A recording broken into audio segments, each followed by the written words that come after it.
आज म हजुरहरूसँग स्पेशली रोटी, पुरी, परौठासँग खान मिल्ने एकदमै स्वादिलो झटपट बनेर तयार हुने आलु परवलको सुखा सब्जीको रेसिपी सेयर गर्न जाँदैछु, जुन कि एकदमै स्वादिलो बनेर तयार हुन्छ। सो आजको यो रेसिपी एकदमै टेस्टी छ। हजुरहरूले भिडियोलाई अन्तिमसम्म हेर्नुहोला। साथै रेसिपी राम्रो लागेमा भिडियोलाई लाइक, सेयर, सब्स्क्राइब गर्न नबिर्सिनुहोला।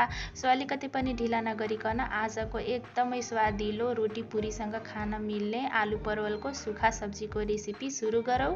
हेलो, नमस्ते, अस्सलाम वालेकुम, वेलकम ब्याक टु नेपाली साहिज फुड कर्नर।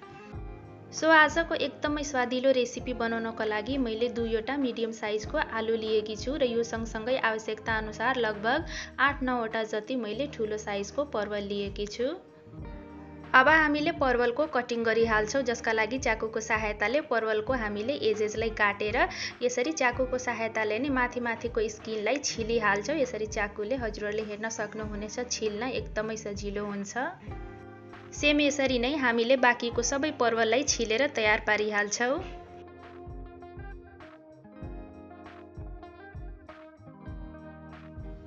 यहाँ मैले जम्मै परवललाई राम्ररी छिलेर एकचोटि धुइसकेकी छु। अब म यसलाई काट्न जाँदैछु। सो काट्नको लागि हामीले परवललाई पहिला बीचबाट 2 टुक्रा गरिहाल्छौँ। त्यसपछि लाम्चो आकार हुने गरी हल्का मोटो मोटो हुने गरी काटेर तयार पारिहाल्छौँ। त्यसरी नै हजुरहरूले यसरी भिडियोमा हेराए जस्तै आलुलाई मोटो मोटो टुक्रामा काटेर तयार पार्न सक्नुहुन्छ। सो फाइनली हाम्रो तरकारीको कटिङ भइसकेको छ। एकचोटि अब हामीले सब्जीलाई राम्ररी पखालिहाल्छौँ। अब सब्जी बनाउनको लागि एउटा सिम्पल तर एकदमै स्वादिलो मसला बनाएर तयार पारिहाल्छौँ, जसका लागि एउटा मिक्सीको जारमा म एउटा ठुलो साइजको लसुनलाई यसरी छोराएर राख्दैछु। अब म यसमा 1 चम्चा जिरा, 12-15 वटा जति कालो मरिच राखेर थोरै पानी राखेर यसको एकदमै मसिनो हुने गरी पेस्ट बनाएर तयार पारिहाल्छौँ।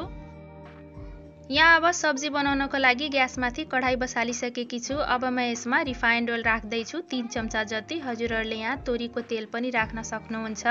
तेल अब एकदमै राम्ररी तातिसकेपछि मैले यसमा आधी चम्चा जति जिरा र एउटा सानो टुक्रा दालचिनीको र एउटा सुकेको रातो खुर्सानी र 1-2 वटा जति हरियो खुर्सानीलाई यसरी बीचबाट काटेर राख्दैछु। अब एकैछिन हाई फ्लेममा सबै मसलाहरूले रातो हुने गरी फुराइहाल्छौँ। मसलाहरू अब यतिको रातो हुने गरी फुराइसकेपछि एउटा ठुलो साइजको प्याजलाई मसिनो पारी काटेर राखिहाल्छौँ र फेरि पनि हाई फ्लेममा प्याजलाई हल्का कलर चेन्ज हुने गरी मजाले फ्राई गरिहाल्छौँ। प्याज अब यतिको फ्राई भइसकेपछि हामीले काटेको सब्जी एड गरिहाल्छौँ र त्यसपछि म यसमा एउटा ठुलो साइजको टमाटरलाई यसरी मोटो मोटो टुक्रामा हुने गरी काटेर राख्दैछु। अब हाई फ्लेममा हामीले परवल र आलुलाई प्याजसँग 2-3 मिनटको लागि मजाले फ्राई गर्छौँ।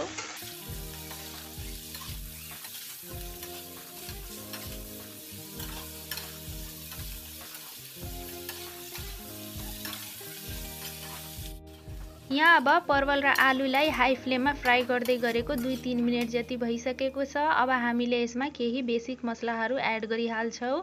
मसलामा यहाँ मैले आधी चम्चा जति बेसार, आधी चम्चा जति रातो धुलो खुर्सानी, आधी चम्चा धनिया पाउडर राख्दैछु। साथै म यसमा अब स्वादअनुसार नुन पनि राख्दैछु।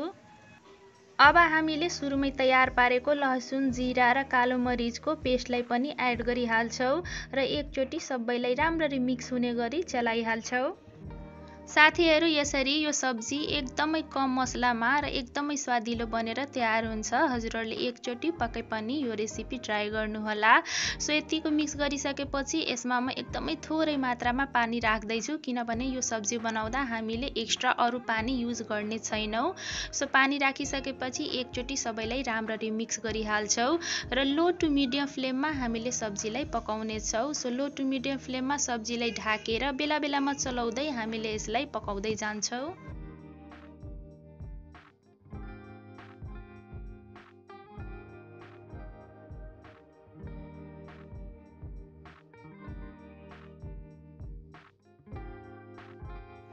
सो साथीहरू यहाँ मलाई सब्जीलाई लो टु मिडियम फ्लेममा छोप्दै खोल्दै चलाउँदै गरी पकाएको लगभग 10 मिनेट जति भइसकेको छ। अब हजुरहरूले हेर्न सक्नुहुनेछ आलु र परवल यहाँ एकदमै मजाले सफ्ट भइसकेको छ र राम्ररी फ्राई पनि भइसकेको छ।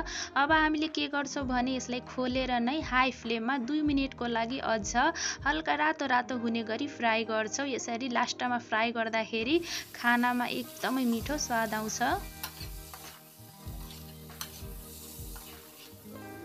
सो फाइनली साथीहरू यहाँ हाम्रो एकदमै छिटो मिठो आलु परवलको सुखा सब्जी बनेर तयार भइसकेको छ। यसरी सब्जी तयार भइसकेपछि हामीले छोपेर 5 मिनेटको लागि सेट हुनको लागि छोडिदिन्छौँ। त्यसपछि तातो तातो सर्भ गर्छौँ। यसरी बनाएको आलु परवलको सुखा सब्जी साथीहरू म स्पेशली डिनरमा रोटीको लागि बनाउने गर्दछु। यसको कम्बिनेसन नि साथीहरू स्पेशली रोटी, पुरी र परौठासँग एकदमै मिठो हुन्छ। हजुरहरूले एकचोटि पक्कै पनि डिनरमा रोटीसँग यो रेसिपी ट्राई गर्नुहोला।